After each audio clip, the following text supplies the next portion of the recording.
Hello বন্ধুরা, সব কেমন আছো? আশা করি ঈশ্বরের কৃপায় সকলে খুব ভালো আছো। আজকে তোমাদেরকে যে ওষুধটির সম্পর্কে দু একটি কথা বলবো, সেই ওষুধটির নাম হচ্ছে পালসেটিলা। এইটির পুরো নাম হচ্ছে পালসেটিলা নিগ্রিকান্স।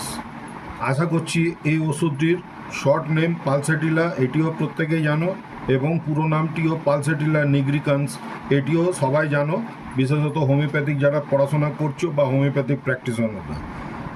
যাই হোক, আজকে আমি সাবজেক্টে আসি, সেটি হচ্ছে পালসেটিলার মেন্টাল সিমটমসটা সম্পর্কে আমি একটুখানি বোঝাবার চেষ্টা করছি।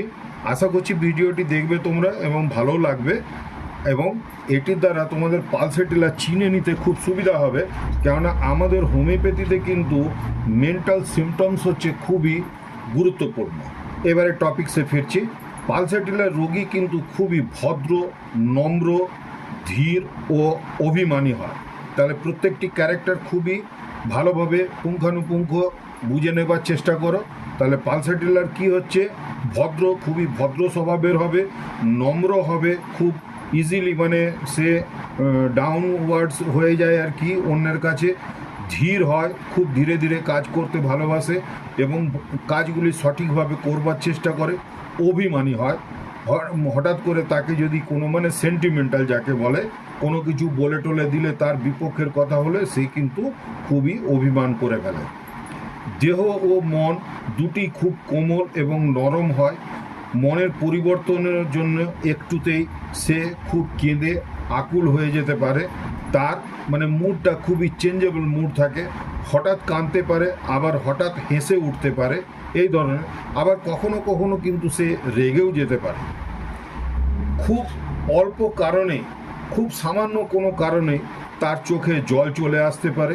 এবং সবচেয়ে বড় সিমটমস আমরা দেখতে পাবো চেম্বারে, যে তারা নিজেদের রোগ বর্ণনা করতে করতে কিন্তু তার চোখে জল চলে আসতে পারে, এবং খুব বেগে মানে উগ্র আওয়াজের সঙ্গে সে কিন্তু কেঁদে উঠতে পারে।